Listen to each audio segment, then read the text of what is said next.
Bonjour chers amis abonnés, chers frères et sœurs, bon dimanche à toutes et à tous. Ce 16e dimanche du temps ordinaire nous met en route et nous conduit dans un petit village appelé Béthanie en compagnie de Jésus. Là-bas s'y trouve une famille amie du Seigneur. Allons donc pour la méditation de ce dimanche à la rencontre de Marthe et de Marie. Et bienvenue à Parole de Dieu au quotidien.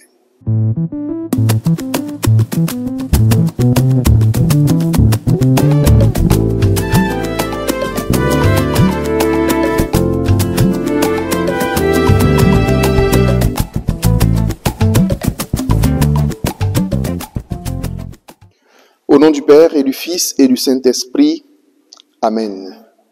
Il n'y a rien de plus grand que de t'adorer, Seigneur, d'être assis à tes pieds pour écouter ta parole. Il n'y a rien de plus grand que de te servir, Seigneur, en nous mettant au service de nos frères et sœurs. À toi soit la louange et la gloire pour les siècles sans fin. Amen.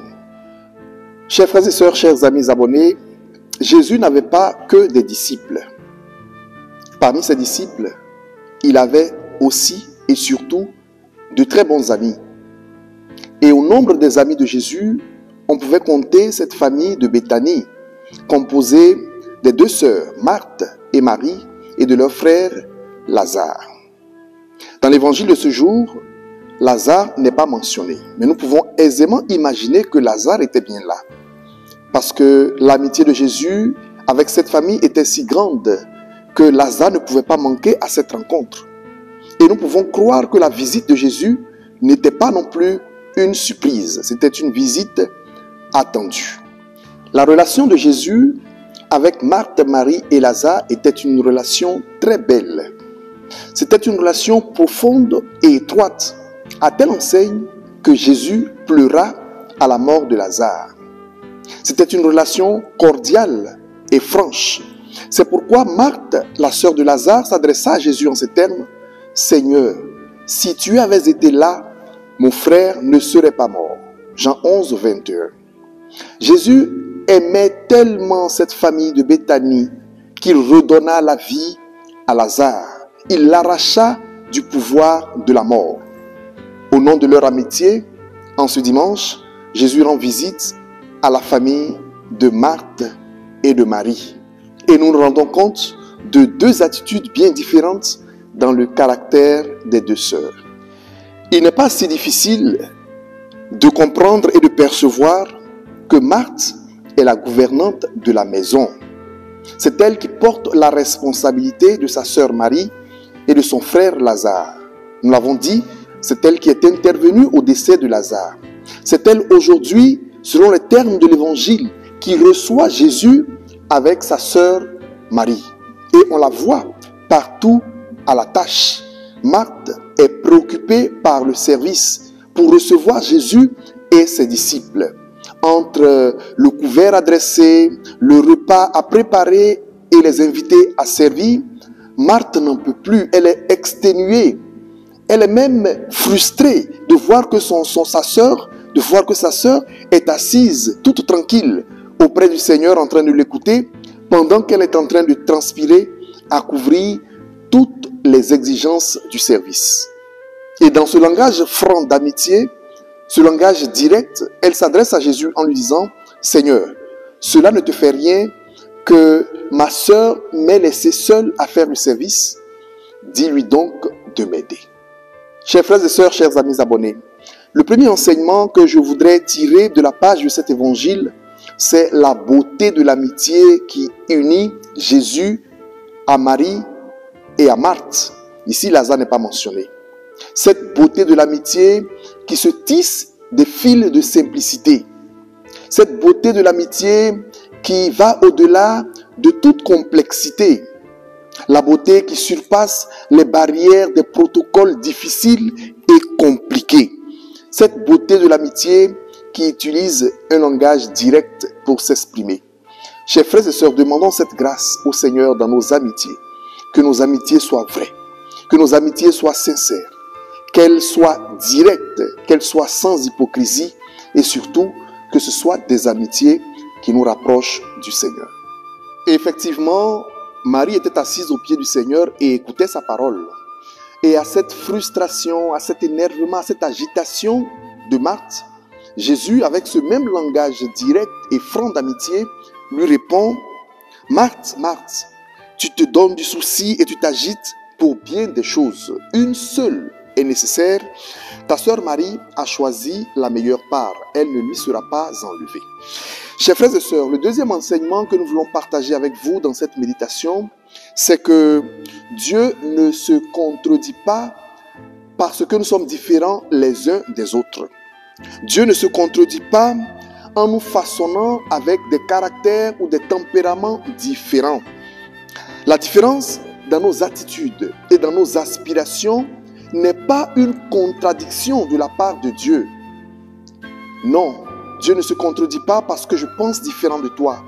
Dieu ne se contredit pas parce que tu veux une chose, tu voudrais une chose différente de la mienne. La contradiction et l'opposition vient justement de notre manière de vouloir appliquer notre différence, de vouloir appliquer et imposer nos points de vue. C'est de là que viennent les chocs, c'est de là que viennent les conflits. Dieu ne se contredit pas en voulant que nous soyons différents dans une même famille les uns des autres. C'est plutôt notre manière d'appliquer nos différences qui amène les conflits dans nos familles. Et pour terminer, le troisième enseignement, faisons attention parce que Jésus n'est pas en train de reprocher à Marthe le service qu'elle rend à ses invités.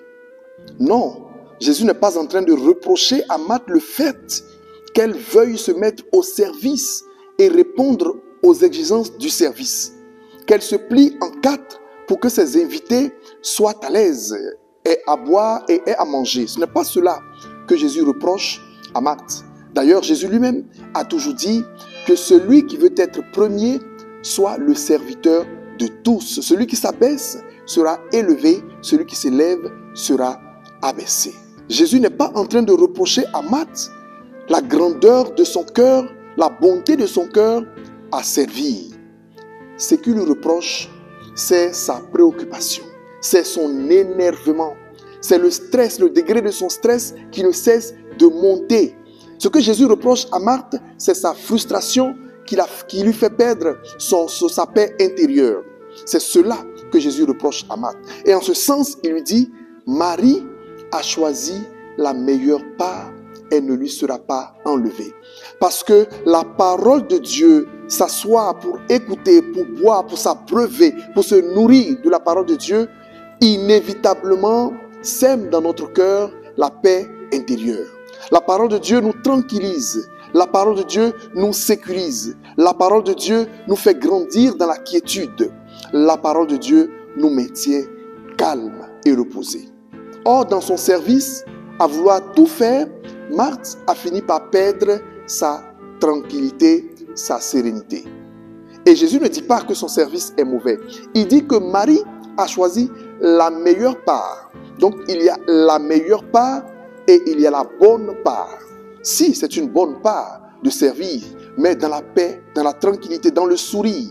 Et la meilleure part, c'est d'écouter la parole de Dieu, de nous laisser guérir et nourrir par elle et de la mettre en pratique dans notre vie de tous les jours. Frères et sœurs, il n'y a pas d'opposition entre Marthe et Marie. Il y a juste une complémentarité. Il y a juste une complémentarité. La parole de Dieu écoutée doit nous plonger, doit nous amener à nous mettre au service les uns des autres. Et si notre service les uns des autres est dépourvu de la parole de Dieu, est dépourvu de charité, finalement, nous nous frustrons et perdons le sens, le bon sens de notre générosité à vouloir aider nos frères et sœurs. Que le Seigneur Dieu Tout-Puissant nous bénisse chacun dans nos différents tempéraments, dans nos attitudes. Que le Seigneur fasse grandir en nous la véritable amitié et que sa paix n'abandonne jamais notre cœur et notre vie. Ainsi soit-il. En vous souhaitant à nouveau un très bon dimanche de la part du Seigneur, je vous donne la bénédiction. Le Seigneur soit avec vous, Que Dieu Tout-Puissant vous bénisse et vous garde, le Père, le Fils et le Saint-Esprit. Allez et demeurez dans la paix du Christ. Nous rendons grâce à Dieu. Prenez soin de vous, frères et sœurs, et portez-vous bien. Au revoir.